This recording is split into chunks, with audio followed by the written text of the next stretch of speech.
Hello, I'm Bernie Hayes. Today's guest is Bobby Bostic, motivational speaker and author, today on The Bernie Hayes Show.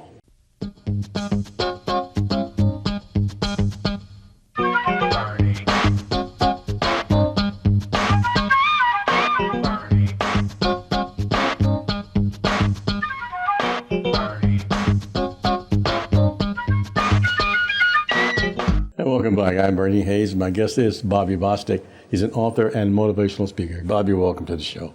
Welcome to the show, Bernie. You've done so many things, man, and it's so good to see you again. Tell me about Bobby Bostic. Tell me Bobby Bostic. Who is Bobby Bostic? My story is that I grew up in the Walnut Park area of St. Louis, Missouri. I was a troubled kid raised by a single mother on welfare, and that led me to looking up to the wrong heroes, which was the neighborhood drug dealers and things like that. And I started following their lead, basic stuff, larceny, and then eventually selling drugs, and eventually getting involved in street gangs and stuff like that, which led me to end up committing the crime I did at 16. And I was sentenced to 241 years for that crime, with 85%, meaning I was never getting out of prison. The judge told me I would die in prison, and I decided to turn that around and say, no matter what happens in here, I'm going to change my life regardless of whether I get out or not. I always believed I was getting out, but I knew it was time for a change. You have to reach the lowest point in your life to see up. And when I fell to the lowest place I can get, that's when I looked up. Like my autobiography is called Humble to the Dust, Still I Rise. When I was sentenced to die in prison, I was humbled to the dust, but somehow I found a way to raise up out of that. Mm-hmm. And prison was my turning point. I went to prison, got educated, got my associates in science, bachelor's in sociology, and I wrote 15 books while I was there, and I came up with all these other dreams, book clubs. I started a book club in prison. I came up with my nonprofit. It's called Troubled Teens with Dreams. Mm-hmm. I just got a 501c3 2 weeks ago with that, and my goal with that is to help troubled teens accomplish their dreams. Like trouble don't mean getting in trouble. It can mean just a teen that's autistic, or a teen that's different from other teens, sure. A teen that don't fit in with the in crowd, mm-hmm. or a teen that may be having behavioral issues or emotional issues, but they got dreams, and I don't want sure. them to get deterred from their dreams. So my nonprofit organization, we intend to help them with their dreams. Bobby, you were famous before you were released. I mean, you had done so many things, so many wonderful things, even from behind bars. You were incarcerated, and you don't mind talking about being incarcerated, because you say that's where your life changed and so forth. But you wrote 15 books, and you published how many? 9. Published 9. And we're going to show some of those right now. And this here is Humble to the Dust. That's the one you still rise. You're talking about 241 years in prison. Tell us about that book, and then the next one too. All right, Humble to the Dust, Still I Rise. That's mm-hmm. my autobiography. I self-published all my books. They're available on Amazon or wherever books are sold. Mm-hmm. They're in the St. Louis public libraries as well. Humble to the Dust, Still I Rise is explaining my humbleness, like that the humility of being, the humiliation of being given 241 years, but turning tragedy into triumph, and figuring out how I can overcome the 241 years in prison, mm-hmm. which I did. And it was a spiritual anointing I went through in prison, changed my life, and worked towards something different. And so I wanted to put that book out for other people as an inspirational, motivational autobiography, to let them know that they can get through anything that they want, that they go through in life, and they can accomplish anything that they want. Mm-hmm. Generation Misunderstood, that book is very important and timely, because that book is about the younger generation and why they are misunderstood. It's Generation X. It's telling people what's going on inside the mind of a teenager. Like, we'll look at TV or look at the news and say, what's wrong with these kids today?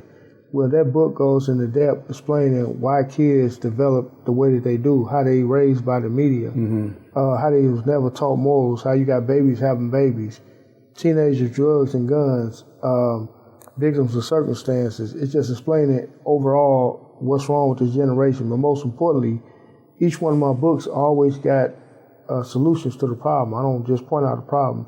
Yeah. As an author in prison, I've seen things clearly from inside, and I wanted to write about everything that I experienced and been through, and I captured it all in my 15 books. The 9 of them that's published capture everything as well. How often do you write? Would you do it every day or every other day or every week or what? In there, it was every day.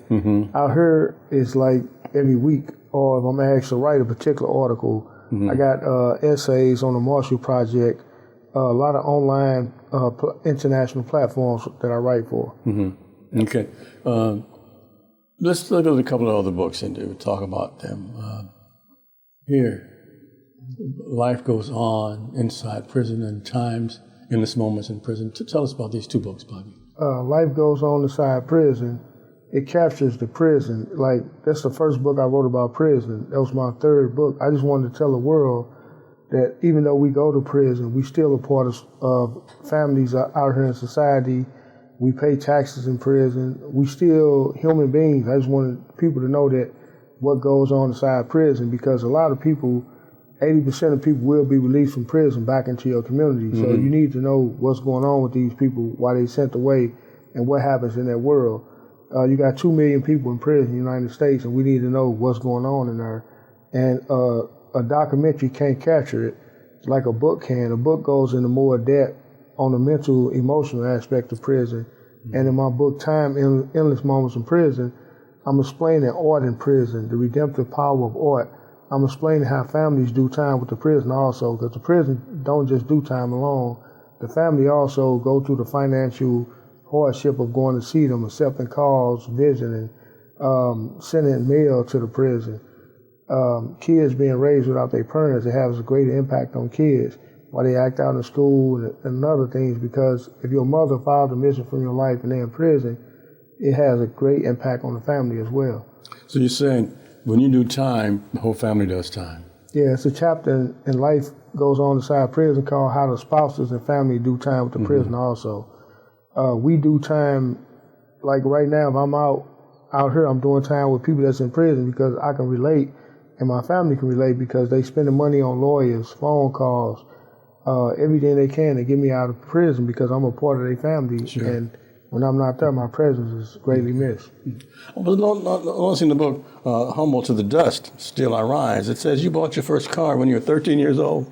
Yeah, I bought my first car for $500, but I was in the streets, and growing up in the streets, we grew up fast. I was selling drugs at the age of 13, bought a car, got goals in my mouth, a beeper, a pager, and that's how fast I was moving at the age of 13, unfortunately. It says I drove my car to school every day when I attended Turner Middle School. And prior to that, when I was 12 years old, we drove to Williams Middle School on St. Ferdinand in the car that we stole. Before I came to prison, 16 years old, I had purchased about a dozen cars. So you've lived a life. Yeah, but it was the wrong life prior to coming to prison, right? Sure, as I'm saying. Yeah. And that's why I go into the juvenile, I volunteer and I go into all the juvenile detention centers in St. Louis, and I teach a writing workshop. But in that writing workshop, I teach youth how to write business plans, because a lot of crime is trying to escape poverty. And I'm telling kids that this is not nothing cliche, not nothing I read in a book or went to school for, but the end result of crime is prison or death. There's no other way around it. And I'm not saying it from somebody who didn't live it. I'm telling them that us that lived it, we know there's no way out but prison or death. So I'm telling kids, write a business plan to come up with a positive way to get some money. Because the negative way of getting money is going to lead you to prison or jail. And I'm or living death. it. Or death. Yeah, sure. And I'm still living it, because right now, even though I was released from prison, I'm still on parole for the rest of my life. So you don't escape the consequences of nothing you did, even as a juvenile, because you got to pay for the things you do, and the crime, it doesn't pay. Okay. Bobby Bostic is my guest, and we're talking about his life and his books. He's written so many. And he also does giveaways and other things we'll be talking about when we come back. With the New Life Evangelistic Center, 2428 Woodson Road in Overland, Missouri. And Reverend Larry Rice has been providing services for people in need for over 53 years now. And you can help us provide those services by donating something to New Life Evangelistic Center, Post Office Box 473, St. Louis, Missouri, 63166. Bernie Hayes and Bobby Bostic put together again after this. Just drive downtown St. Louis, drive by City Hall, and you'll see, what do they do? For a year now, a fence is all the way around City Hall and neighboring parks to keep the homeless people out. You talk about a visible enlightenment as to NIMBY and how it exists. Just take a look at St. Louis City Hall. Not in my backyard is what they're saying, but they're not alone. So many other people are saying, not in my backyard when it comes to the hurting and the homeless. So where are they going to go? What are they going to do? We haven't seen a single new shelter open in the city of St. Louis for 15 years due to something called plat and petition. And it's not just the city of St. Louis, it's St. Louis County, Jefferson County, Franklin County, Madison County, St. Clair County in Illinois. What are they doing? They want to ship their homeless to St. Louis. That's wrong. We have to see each county taking care of their own homeless people. And that's why we may have to file a lawsuit in the near future against Jefferson County and St. Charles County and St. Louis County to take care of their own homeless according to Missouri state law and start shipping it everywhere else. Well, in the meantime, we need your help here at New Life Evangelistic Center. We receive no city, state, or federal dollars. Our teams are out every day among the poorest of the poor. They don't need our excuses. They need direct help. We are having to distribute hundreds and hundreds of sandwiches, hundreds and hundreds of bottles of water. We urgently need water. You can bring it to 806 North Jefferson in Springfield or 2428 Woodson Road in Overland, Missouri. There are so many hurting people. Yes, in Springfield, we get 150, 200 homeless people a day, and most of them sleep outside. So we have to distribute tents and sleeping bags, and long underwear and gloves and socks and hats. Why don't you have a drive at your church and help us at this time? Further information, call us at 1-800-334-3276 or 314-421-3020. That's 314-421-3020. Go to the website at nlecstl.org, and your tax-deductible gifts are urgently needed now. It's New Life Evangelistic Center, P.O. Box 473, St. Louis, Missouri. That's 63166. Psalm 23. The Lord is my shepherd, I lack nothing. He makes me lie down in green pastures. He leads me beside quiet waters. He refreshes my soul. He guides me along the right paths for his name's sake. Even though I walk through the darkest valley, I will fear no evil, for you are with me. Your rod and your staff, they comfort me. You prepare a table before me in the presence of my enemies. You anoint my head with oil. My cup overflows. Surely your goodness and love will follow me all the days of my life, and I will dwell in the house of the Lord forever. Welcome back. My guest is Bobby Bostic. He's an author and a motivational speaker. And Bobby, tell us about your motivational speaking. What do you speak and when, why, and where? Okay, my motivational speaking career started in prison. I joined a thing called Toastmasters, and I became the vice president of communications in the prison chapter. With Toastmasters, I was graduating from a college certificate course that Missouri State University gave us, and they chose 3 speakers, and I was one of the speakers. I went up there and I fumbled, getting in front of the crowd, and I was like, okay, I got nervous. Yeah, I remember the speech by heart, but I was mumbling, so I said I'm joining Toastmasters. I joined Toastmasters the next day, and I haven't looked back since. So now I don't even try to remember speeches and nothing. I just freestyle. I speak from the heart. Sure. And now I get paid for speaking, though. I travel throughout the country, colleges all over the country, middle schools, senior citizen home. I've been to union halls, union meetings where they're talking about workers' rights. I speak at those. I speak at senior citizen home, and I do it for a living. I get paid for speaking. Yeah, sure. And I'm speaking about my experience, but I tell it to whatever crowd. If I go to a church, I'm speaking about God and how God got me through the 241 years. If I go to a senior citizen home, I'm telling them that they lived a life of service already, and we should be giving them flowers and celebrating them, but we don't. But still, they lived a full life. So celebrate life and don't feel old. Just celebrate what you did do and accomplish over all those years. If I'm going to a union hall, I'm telling it to workers' rights and how important workers is to society. If I go to a sociology school or criminology school, I'm speaking to them about my lived experience on how they can reach the youth, on how they can change policy, because it was a law passed in my name in Missouri that was inspired by my case that allowed, Senate Bill 26 is a segment in there that allowed anybody who didn't commit murder to go off a parole after they served 15 years. That's how I had got out. They had to actually pass a law in my name to get me out of prison. So I go into these schools telling the college students how they can affect policy. If I did it from a jail cell, then we can change policy out in society. Yeah, because then I remember when you were released and so forth, and there was a lot of publicity, a lot of press, and then on the positive things that you've done. And I'm still in awe of you, man, because every time I see you, I'm inspired again. You also do giveaways. What do they contain? I got a book called Dear Mama. It's about my mama life story. And after I wrote the book and got it published, I was just reading it.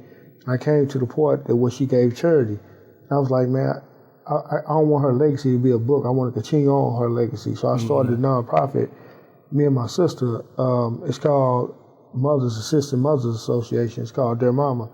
And the giving back part was what my mother used to do. So we assist mothers and families throughout St. Louis. And we do bi-weekly giveaways of free toys, clothes, shoes, and food. And I go throughout St. Louis in different neighborhoods doing it. Because when I first did my first one, 10 days after I was home, I spent my own money, $1,000 of my own money. But I saw the need, how them people needed that stuff. And I said, okay, I got to continue to do this because you can't help poverty if you're only doing a one-off or once-a-year giveaway or something. You got to really be involved in the streets, understand the pain and the poverty of the people in the streets, and I understand their pain and their voice, so I'm in the streets trying to give back. Okay. Now, how can one reach you, Bobby Bostic, and tell us about self-publishing too, but let's talk about how can we reach you? You can reach me at my number showed on the screen, 314-309-1058. Say it a little bit slower. 314-309-1058. Okay. You can call me, anybody can dial that number, or you can email me at BobbyBostic27@gmail.com. Do you have a website? I got a website. It's called freebobbybostic.com. freebobbybostic.com. And also, okay. Also, Juvenile Lifers Without Parole Speaks.org. That's my curriculum. Anybody free to look at that curriculum. It's 12 lessons with homework designed to keep children out of trouble. 12 lessons with homework. Yeah. That's amazing. For the kids to take and go over to see that they get the lessons on what I'm putting out there so to try to keep them out of trouble. That's part of my life work. I lost my life at 16 to the prison system. My little brother was paralyzed and ended up dying from a gunshot wound at 16. So now my thing is giving back to the youth so they won't lose their life. Sure, okay. Bobby, did you start writing in prison because it was therapeutic? Therapeutic? Because of therapy? Or was it pleasure? No, writing was time. Writing was therapy, right? Okay. It wasn't the therapeutic, pastime. what I was trying to say. It was therapeutic for me, but in my getting my own therapy, I saw how I can help other people. Writing has a way of healing. It has a way of telling a story, but when you're telling the story, you're giving people inspiration and hope. So it was never a pastime. It was more of a passion for change. Okay. And I self-published my books while I was in prison because thousands of publishing companies turned me down. And while I was in prison, when I went to college wasn't free.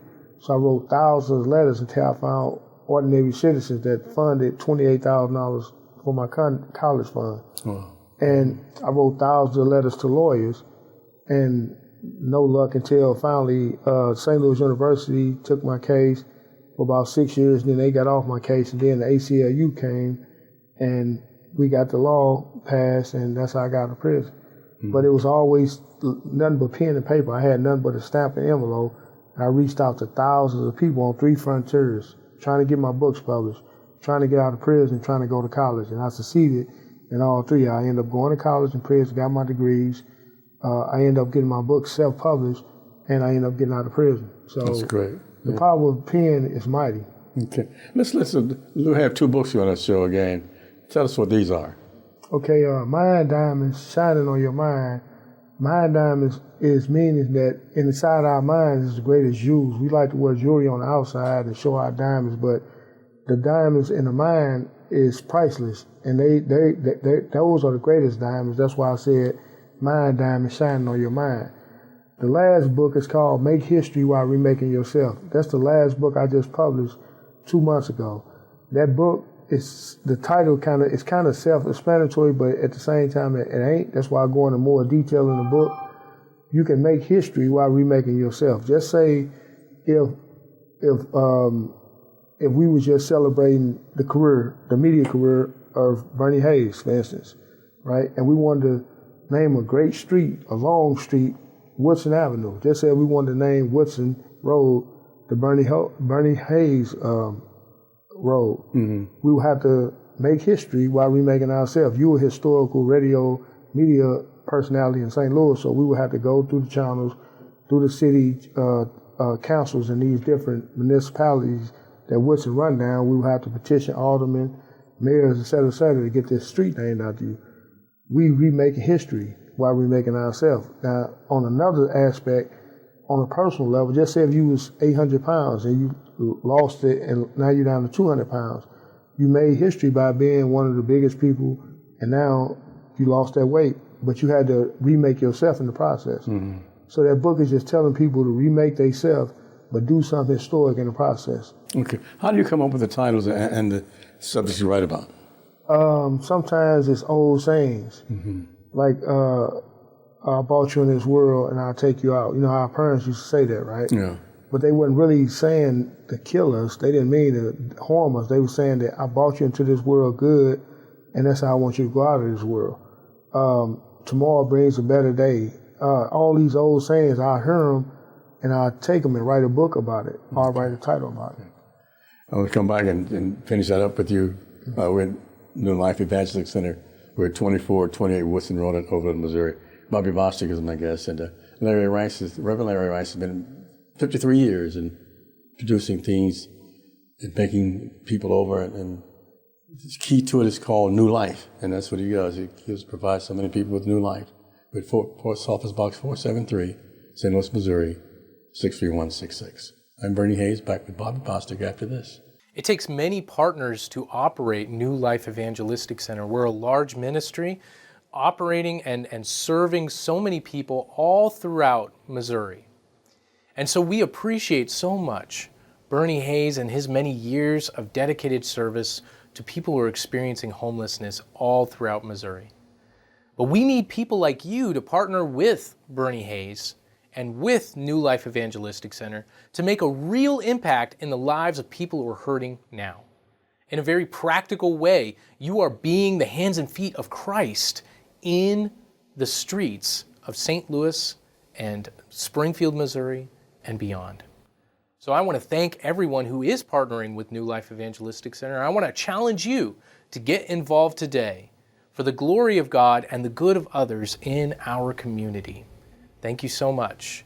And God bless those who are making a big impact on the lives of hurting people. Today's subject, Dr. Benjamin E. Mays. He's remembered for his outstanding leadership and service as a teacher, preacher, mentor, scholar, author, and activist in the civil rights movement. Born in 1894 near Epworth, South Carolina, he was a Phi Beta Kappa graduate at Bates College in Maine. Recruited by Morehouse President John Hope, Mays would join the faculty as a mathematics teacher and debate coach. In 1934, he was appointed Dean of the School of Religion at Howard University and served until 1940. He became president of Morehouse College in 1940 and launched a 27-year tenure that shepherded the institution into international prominence. One of Morehouse's most distinguished graduates, Dr. Martin Luther King Jr., remembered Dr. Mays as his spiritual mentor and intellectual father. Upon his retirement, he served as president of the Atlanta Board of Education from 1970 to 1981. Dr. Benjamin Mays died in 1984. Benjamin E. Mays. Is fear grabbing you as you hear of world events, the ever-growing crisis in the Middle East, wars and rumors of war? Is fear destroying your life? You can begin to live right now. You can rise up in the middle of such a time like this, exercising your faith in the reality that God loves you. He sent His Son who took your sins upon Himself. He died on that cross. He rose from the dead. Yes, accept that hope that is yours, both now and for all eternity, by calling on the name of the Lord. Welcome back. My guest is Bobby Bostic, and we're at the New Life Evangelistic Center. And Bobby, you says those two words mean a lot to you. Tell us about that. Oh yeah, we at the New Life Evangelist Center. So when we talk about new life, to me, and there's no new life without God. We grew up in a church. Most of us grew up in some spiritual foundation, and along the way we lost that, right? People always ask, why do you turn to God when you go to prison? Well, I had to find a new life. My life was taken from me when I was given 241 years. I had to find a new life. I tried everything besides God. It didn't work. It was always a hole inside of me, so I had to find God. And when I found God, that's how all this media stuff came about, all this attention. When you do something right, God will pull you out. And he saw something in my heart and pulled me out of prison. So I was given a new life when I found God. And that's the most fulfilling purpose in the world is when you find God. And that's how I got my new life. And I'm speaking on that at the New Life Evangelist Center. Right now, you certainly are.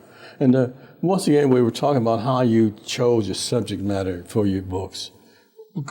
Expound on that a little bit. Okay, my books are always kind of inspired by old sayings.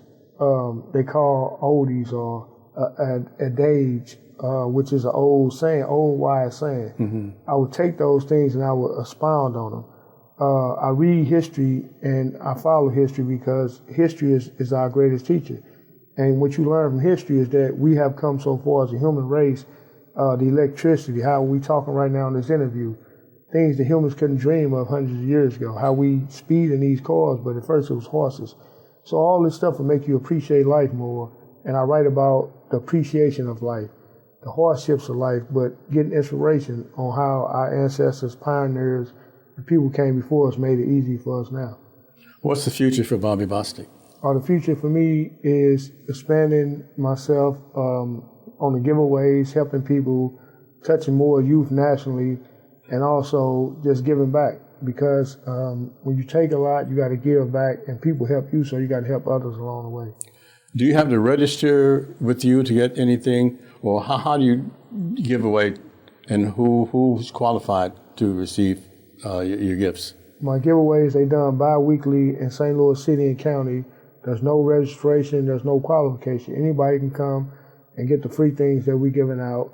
You can call that number to stay in touch with me, or just look for me throughout St. Louis, and you'll see me posted up doing giveaways. Okay, give us a number again, Bobby, please. My contact information, my number is 314-309-1058, and my email is freebobbybostic27@gmail.com. You can contact me in reference to my books, my speaking, if you want me to come speak somewhere, or if you're in need of something, I can do a giveaway in your area, then you can reach out to me. And you have an email address also, don't you?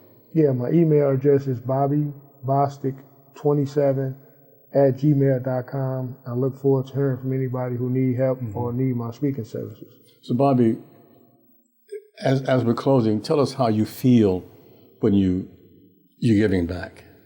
Giving back is the greatest feeling in the world, because I was those kids in those giveaway lines back before giveaways was popular. When you was at church pantries and things like that, we didn't have none. So I didn't have no problem with going to the church line or the government welfare line and standing out there, because I come from poverty. I come from extreme poverty. I know how those people is, what they go through living in poverty. And it's never far from my heart, so I always be giving back, because when you go through that poverty, it becomes a part of you, and you never forget. Well, how can one get the book? All my books are available on Amazon.com, or you can go to any Barnes & Noble, any bookstore, and request it, and they'll order it for you. And for those who are in St. Louis, my books are on all the public libraries, city and county libraries. Bobby Bostic, thank you so much for being with me today. I really appreciate it, man. It's always good seeing you. I thank you, and it's an honor to be in the presence of a St. Louis media icon. Well, you're very kind. Thank you so much, Bobby. Thank you so much. And good luck to you, too. And I know you're going to make it. I thank you. And thanks each and every one of you for being with us today and supporting the New Life Evangelistic Center, Reverend Larry Rice. And my name is Bernie Hayes, and I want you to have a great day until next time we see each other. Thank you. Have a good day.